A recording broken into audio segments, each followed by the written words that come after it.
मेरी लीलाओं के अनंत सागर में से सबसे अनमोल बूंद लेकर आया हूं।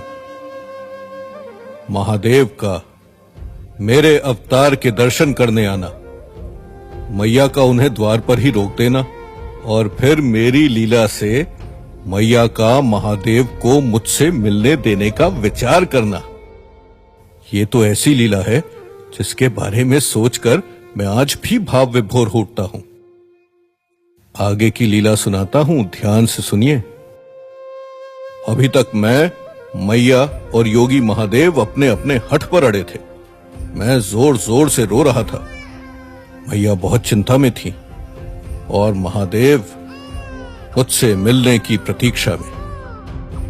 तभी नंद बाबा बड़ी तेजी से भीतर आए और बोले, देवी यशोदा, जरा बाहर जाकर तो देखिए, हमारी गाय सुरभि लगातार दूध बहा रही है और दूध की धारा बहती हुई उन योगी तक पहुंच गई, उनके चरणों को धो रही है। ये देखकर मैं क्या, सारा गोकुल स्तब्ध है। सभी लोग उन योगी के पैर छू छूकर उनका आशीर्वाद ले रहे हैं। मुझे तो लगता है हमारा लाल भी उनकी गोद में जाने पर रोना बंद कर देगा।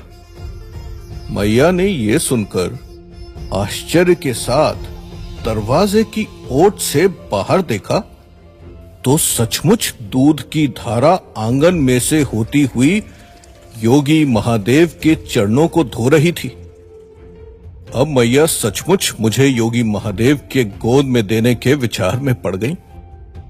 वो सोच रही थी कि कुछ तो बात जरूर है इन योगी में कि मेरी आंखों में भी उन्हें पहली बार देखकर महादेव का चित्र खिंच गया था।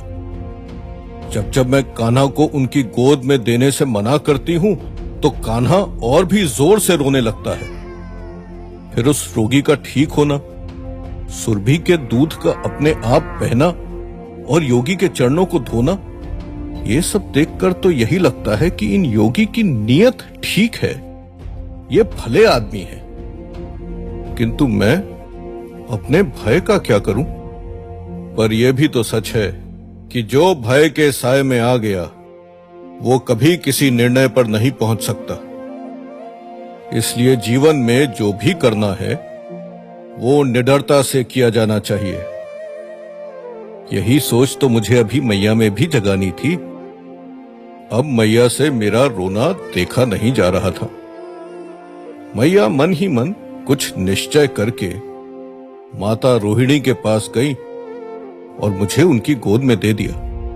माता रोहिणी आश्चर्य में पड़ गई क्योंकि बीते 3 दिनों में मैया ने एक पल के लिए भी मुझे अपने आंचल से दूर नहीं किया था। माता रोहिणी ने मैया को देखा किंतु मैया ने तो कुछ कहा ही नहीं।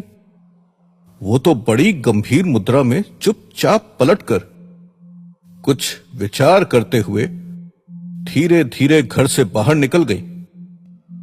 ये देखकर बाबा भी मैया के पीछे पीछे बाहर चले गए। घर के भीतर रोहिणी माता आश्चर्य में थी तो घर के बाहर गोकुल के लोग भी मैया को देखकर हैरान थे, क्योंकि पूरे गोकुल में उन योगी महादेव का हठ, मेरा रोना और मेरी मैया का भय एक चर्चा का विषय जो बन चुके थे।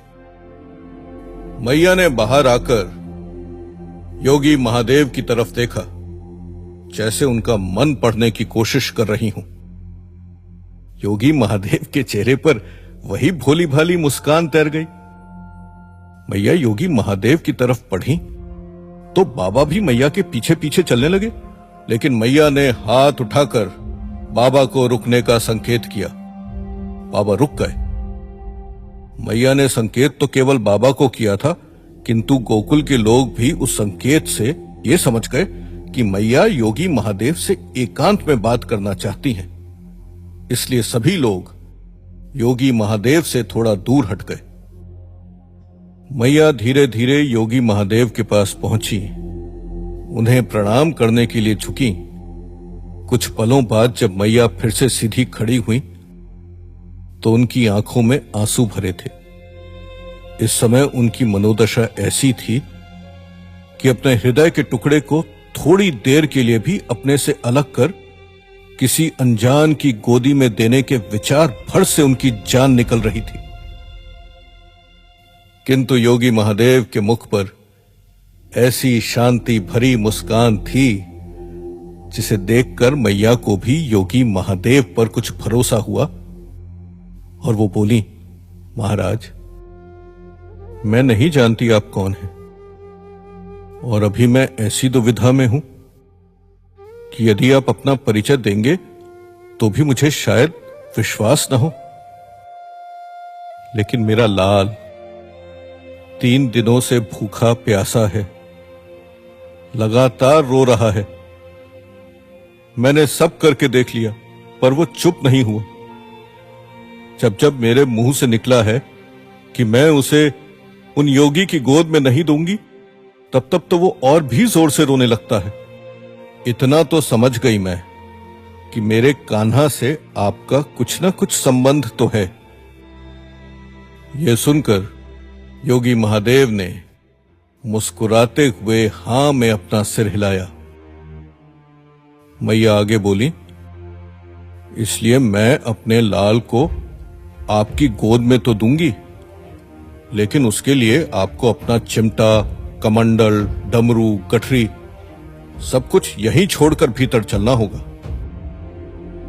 मैया की बात सुनते ही योगी महादेव खड़े हो गए और कहा, मुझे स्वीकार है देवी। तभी मैया ने कहा, रुकिए महाराज, मेरी एक शर्त और है। योगी महादेव ने माता की बात सुने बिना ही आतुरता के साथ जवाब दिया, मुझे वो शर्त भी स्वीकार है। मैया ने पूछा, शर्त सुने बिना ही आपने स्वीकार भी कर ली? तभी योगी महादेव मुस्कुराकर बोले, आपके लाल के दर्शन करने के लिए और अपनी गोद में लेने के लिए मुझे आपकी हर शर्त स्वीकार है।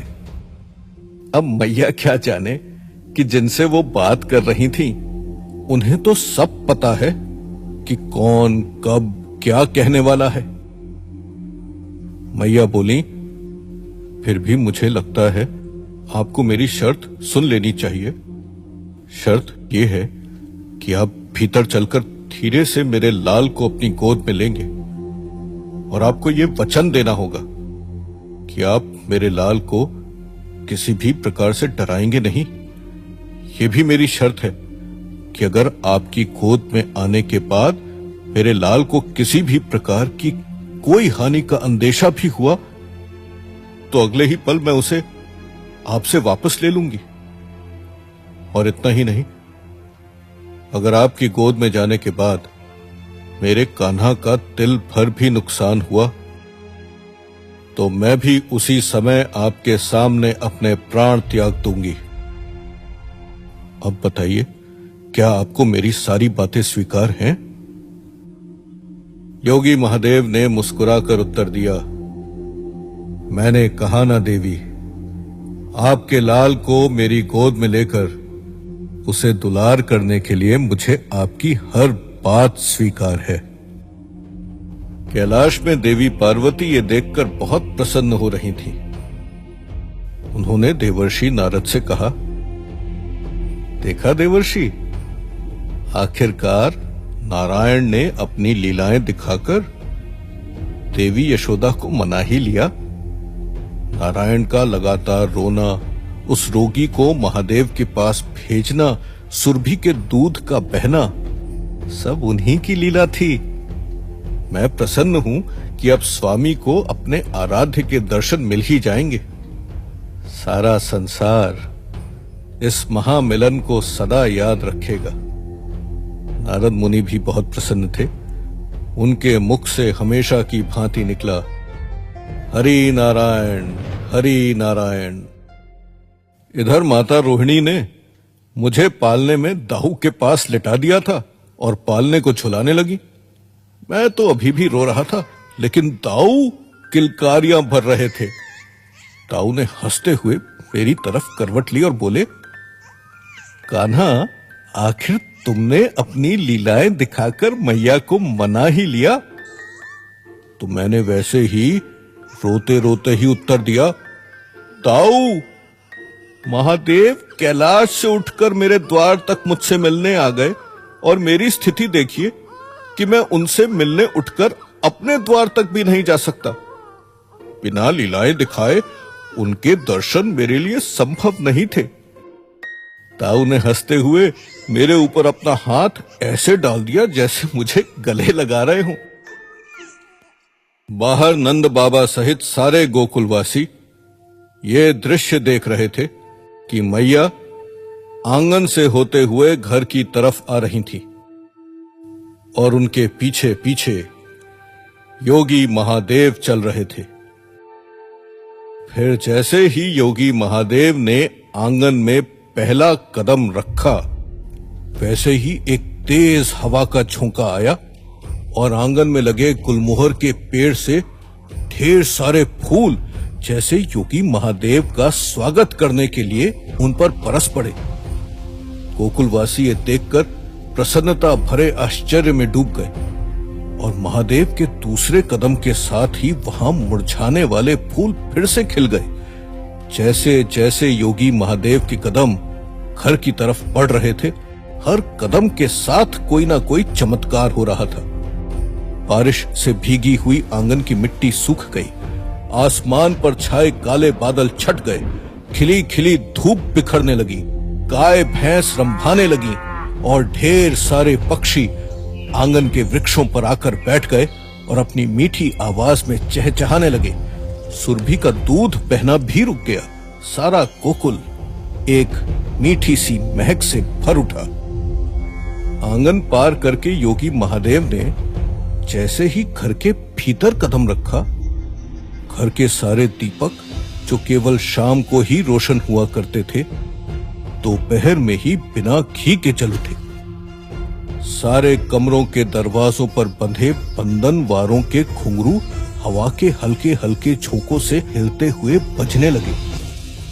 नंद बाबा भी गोकुल के लोगों के साथ मैया और योगी महादेव के पीछे पीछे घर में आ गए। मैया योगी महादेव को उस कमरे तक ले आई जहां रोहिणी माता मुझे पालना झुला रही थी। मैया के आते ही अचानक मेरा रोना और भी बढ़ गया। मैया चिंतित हो उठी। वो घबराकर पलटी और उन्होंने योगी महादेव को देखा। योगी महादेव ने उन्हें आंखों ही आंखों में चिंता नहीं करने का इशारा किया और अपने दोनों हाथ मुझे अपनी गोद में मांगने के लिए मैया के आगे बढ़ा दिए। मैया ने कातर दृष्टि से योगी महादेव के पीछे खड़े बाबा को देखा तो उन्होंने भी मुस्कुराते हुए अपना सिर हिलाकर मुझे योगी महादेव की गोद में देने के लिए हामी भर दी। मैया ने पलटकर रोहिणी माता को देखा। माता रोहिणी ने मुस्कुराते हुए मुझे पालने से उठाकर अपनी गोद में लिया और मैया यशोदा को दे दिया। अब तो मेरा रोना और भी बढ़ गया। मैया यशोदा ने बहुत ही ममता भरी नजर से मुझे देखा और रोते रोते मुझे पूरे मुख पर चूमने लगी। फिर उन्होंने मुझे अपने सीने से लगाकर अपनी आंखें बंद कर ली, जैसे मुझे महसूस करना चाहती हूं। मैया आंखें बंद करके मुझ में खोई हुई थी कि तभी उनके कानों में योगी महादेव की आवाज पड़ी, देवी। मैया ने आंखें खोली तो देखा कि योगी महादेव अपने हाथों को फैलाए मुस्कुराते हुए मैया के सामने खड़े हैं। मैया ने डरते डरते योगी महादेव की तरफ कदम बढ़ाए। वो तो अभी भी मुस्कुरा रहे थे, लेकिन मैं जोर जोर से रो रहा था। मेरे रोने की आवाज सारे गोकुल में गूंजने लगी थी। मैया के मन में घबराहट तो थी, लेकिन अब तो उन्हें मुझे योगी महादेव की गोद में देना ही था। मैया ने योगी महादेव के बिल्कुल पास पहुंचकर मुझे अपने आंचल से निकालकर प्रेम के साथ मुझे देखा। उनकी दोनों आंखों से 2 आंसू टपके और मेरे गालों पर गिर गए। इसके बाद मैया ने अपने हाथ बढ़ाकर मुझे योगी महादेव के हाथों में दे दिया। जैसे ही मैया ने मुझे योगी महादेव के हाथों में सौंपा, मेरा रोना तो बिल्कुल बंद हो गया। मेरे चुप होते ही सारे वातावरण में पवित्र शांति छा गई। एक पल के लिए जैसे संसार में सब कुछ स्थिर हो गया। गायों का रंभाना बंद हो गया, पक्षियों का चहचहाना रुक गया। सारे गोकुलवासी भी चुप होकर मुझे योगी महादेव की गोद में देख रहे थे। मेरे शरीर में जरा सी भी हरकत नहीं हो रही थी, यहां तक कि सांस लेने के कारण शरीर में जो हल्की सी हलचल होती है वो तक थम गई थी। नंद बाबा और माता रोहिणी सहित सारा गोकुल ये देखकर स्तब्ध था। मैया यशोदा तो ये देखकर पूरी तरह घबरा गई। उनकी आंखों में ममता, प्रेम, डर, आशंकाएं, सब भाव एक साथ दिखाई देने लगे। बड़ी मुश्किल से उनके मुंह से ये शब्द निकले, क्या हो गया मेरे कान्हा को, मेरे लाल को? ये तो बिल्कुल शांत हो गया, ये हिलडुल क्यों नहीं रहा है? क्या कर दिया है आपने मेरे लाल को? मेरा कान्हा ठीक तो है ना? अपने आराध्य के हाथों में आकर मैं इतना शांत हो गया कि मैंने हिलना डुलना भी बंद कर दिया। तो मैया यशोदा को लगा जैसे उनकी चिंता सच हो गई। उन्होंने योगी महादेव से फिर पूछा, ये क्या कर दिया आपने? पर उस समय वो घटना ही इतनी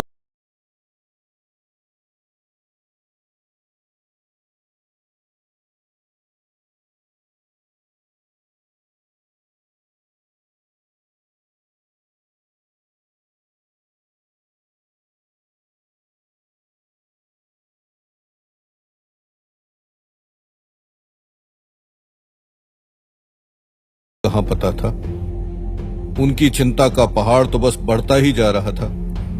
मैया ने मुझे योगी महादेव के हाथों से वापस लेना चाहा, पर वो इतनी डर गई थी, इतनी बेचैन हो गई थी कि उन्हें चक्कर आ गया और तब बाबा ने ही उन्हें थाम लिया। मेरा ध्यान मैया पर गया। उन्हें ऐसी हालत में देखकर मुझे बहुत बुरा लगा और मैंने एक और लीला करने की ठानकर जोर से किलकारी मारी। मेरी उस किलकारी को सुनकर मैया की जान में तो जान आई ही, सारे वातावरण में आनंद की लहर दौड़ गई। पूरी सृष्टि जैसे उस किलकारी को सुनकर झूम उठी थी।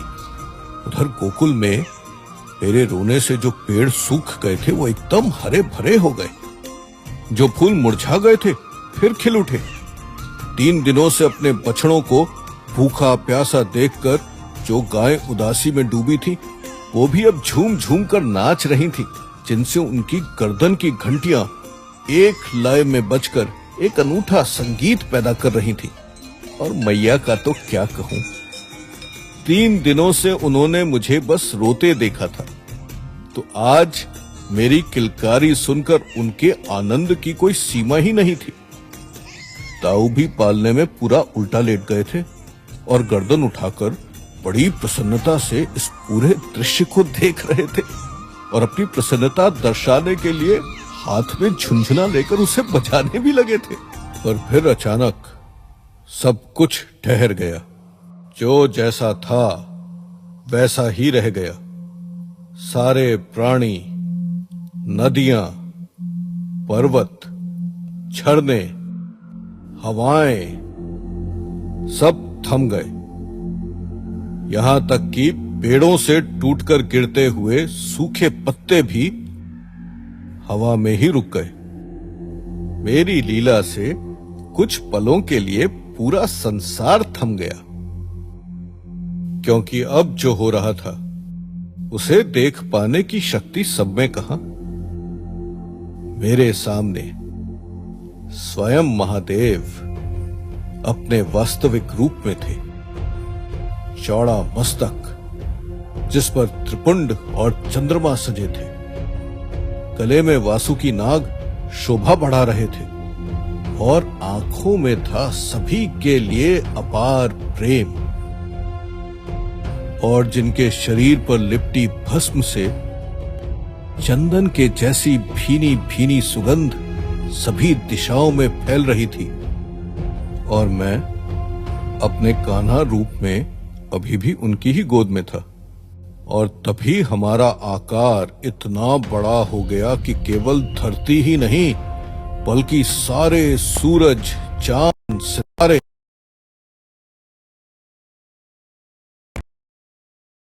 महादेव मुझे अपनी गोद यहां तक कि स्वर्ग लोक भी हमसे नीचे था। सारे देवता गर्दन उठाए हाथ जोड़कर हमें देख रहे थे। और ऐसा दिव्य दृश्य तो वो पहली बार देख रहे थे, क्योंकि ये भक्ति का चरम था। एक आराध्य की गोद में दूसरे आराध्य का होना। मैंने महादेव की गोद में लेटे लेटे ही मुस्कुराकर उन्हें प्रणाम किया। महादेव भी मुस्कुराए और बोले, नारायण, आप अपने इस अवतार में एक बार फिर संसार को उत्साह से भर देंगे, सच्चाई का साथ देंगे, झूठ को मिटाएंगे, बुराई का नाश करेंगे, संसार को न्याय का पाठ पढ़ाएंगे और इन सब से ऊपर सारा संसार आपसे ही सच्चे प्रेम का अर्थ जान पाएगा। आपके राम अवतार के जैसे जो भी सच्चे मन से आपके नाम का जाप करेगा उसका जीवन सुधर जाएगा, भटके को भी मार्ग मिलेगा। ये कहकर महादेव ने अपनी पलकें झपकाई, मन ही मन मुझे प्रणाम किया और मेरा प्रणाम स्वीकार किया। फिर मैंने अपनी आंखें खोलकर जोर की किलकारी मारी। मेरी किलकारी की गूंज से सब कुछ पहले जैसा हो गया। मनुष्य, पशु, पक्षी, नदियां, झरने, हवाएं, सब में गति आ गई। टूटे पत्ते जो बीच अधर में लटके रह गए थे, अब धरती पर गिरकर उससे मिल गए। मैया जो मुझ तक आते आते रुक गई थीं, अब अपने स्थान से आगे बढ़ी और योगी महादेव के पास आई और उनकी गोद में मुझे देखकर हंसने लगी और मेरे बालों में हाथ फिराते हुए बोली, योगी महाराज, इस मां के मन के डर ने आपको बहुत कष्ट दिया, मुझे क्षमा कर दे। महादेव मुस्कुराकर बोले, माता अपने पुत्र प्रेम के लिए क्षमा मांगे, ये उचित नहीं। आपकी ममता का उदाहरण तो युगों युगों तक दिया जाएगा और युगों के बाद ही आपके लाल के जैसा दिव्य और तेजस्वी पुत्र प्राप्त होता है। आपका कान्हा आपके कुल के साथ साथ सारे संसार का कल्याण करेगा और सभी के मुख पर एक इसी का नाम होगा। ये कहकर योगी महादेव ने मुझे मैया की गोद में वापस दे दिया। मैया ने मुझे अपनी गोद में भरते हुए कहा, महाराज, 3 दिनों से मेरा लाल भूखा रहा, रोता रहा, आज आपकी गोद में जाकर ही चुप हुआ है, पर आपने भी तो अन्न जल त्याग रखा था। मैं आपको भी भूखे पेट नहीं जाने दूंगी। जो आप चाहते थे वो हो गया, अब जो मैं चाहती हूं वो भी होने दीजिए। मैया की इतनी मीठी प्रार्थना महादेव कैसे ठुकराते? उन्होंने हामी भर दी। कैलाश में बैठे देवी पार्वती और देवर्षि नारद भी इस दृश्य को देखकर भावुक हो उठे और उन्होंने हाथ जोड़कर हमें प्रणाम किया। इसके बाद मैया ने बड़े प्रेम से अपने हाथों भोजन बनाकर योगी महादेव को खिलाया और फिर उन्हें विदा करने के लिए मुझे गोद में लेकर सपरिवार द्वार तक आई। जाने से पहले महादेव ने मन ही मन मुझे प्रणाम किया। मैंने भी मैया की गोद में से ही अपनी आंखों से महादेव को प्रणाम किया। दाऊ माता रोहिणी की गोद में अपने दोनों हाथ जोड़े टुकुर टुकुर कभी मुझे तो कभी योगी रूप में आए महादेव को देख रहे थे। इसके बाद योगी महादेव जोर से बोले, अलख निरंजन, जिसकी गूंज पूरे गोकुल में सुनाई दी। और फिर कुछ दूर चलने के बाद वो सभी की आंखों से ओझल हो गए। कैलाश से देवी पार्वती और देवर्षि नारद भी ये देखकर बहुत प्रसन्न थे कि आखिरकार मेरा और महादेव का मिलन हो ही गया। देवर्षि नारद ने कहा, माता, ये तो अच्छा हुआ जो देवी यशोदा मान गई, नहीं तो महादेव को पता नहीं वहां कब तक बैठे रहना पड़ता और मेरे नारायण भी अपने बाल रूप में रोते रह जाते। तब देवी पार्वती मुस्कुराई और उन्होंने कहा, देवर्षि, नारायण को तो आप जानते ही हैं, जटिल से जटिल समस्या की उलझन अपनी लीला से सुलझा लेते हैं। उनकी ही लीला से महादेव और नारायण का महामिलन भी संभव हुआ और अपने इस अवतार में वो जो लीलाएं करेंगे वो संसार को सीख देकर जाएंगी और सभी को सदा याद रहेंगी। इतना सुनना था कि देवर्षि ने वहीं कैलाश में खड़े खड़े ही बड़ी श्रद्धा से हाथ जोड़े और सर झुकाकर आंखें बंद कर महादेव और मुझे प्रणाम किया। इस घटना के कुछ दिन बाद वो दिन भी आया जब मेरा और ताऊ का नामकरण संस्कार होना था। एक ओर जहां गोकुल में उत्सव का माहौल था तो दूसरी तरफ मथुरा में कंस अपने महल में चिंतित बैठा था। दुष्ट राजा अगर खुद परेशान हो तो अपनी प्रजा को बहुत कष्ट देता है, चैन से नहीं रहने देता। मुझे नहीं मार पाने का गुस्सा वो भोली भाली प्रजा पर उतारने लगा था। छोटी छोटी बातों पर प्रजा को बड़े बड़े कष्ट देने लगा। पूरा मथुरा कंस के अत्याचारों से भयभीत था ही, तभी एक दूसरा संकट मथुरा के आसमान में मंडराने लगा। काजल से भी अधिक काला और हाथी से भी बड़े आकार का कौआ कानों के पर्दों को फाड़ने वाली अपनी कांव कांव के साथ मथुरा के वासियों को और भी डरा रहा था। और इस तरह एक दो चक्कर लगाने के बाद वो कौआ कंस के महल के बगीचे में एक बड़े से पेड़ पर जा बैठा। उसके बैठते ही वो बड़ा सा हरा भरा पेड़ झुलसकर सूख गया। कौए ने बड़ी खुशी से उस पेड़ को ठूंठ बना हुआ देखा और बड़ी जोर से कांव कांव चिल्लाकर फिर उड़ान भरी और फिर कंस के महल पर पहुंचकर अपनी बड़ी सी नुकीली चोंच से महल की दीवार पर जोरदार टक्कर मारी, जिससे एक ही बड़े धमाके के साथ उस दीवार में एक बहुत बड़ा छेद बन गया। कौन है ये कौआ जो कंस से मिलने आया है? क्या ये श्री कृष्ण के नामकरण संस्कार में उनकी नई लीला का कारण बनने वाला है? ये सब जानने के लिए तो फिर आना होगा प्रभु श्री कृष्ण की लीलाओं की गाथा श्री कृष्ण लीला को सुनने।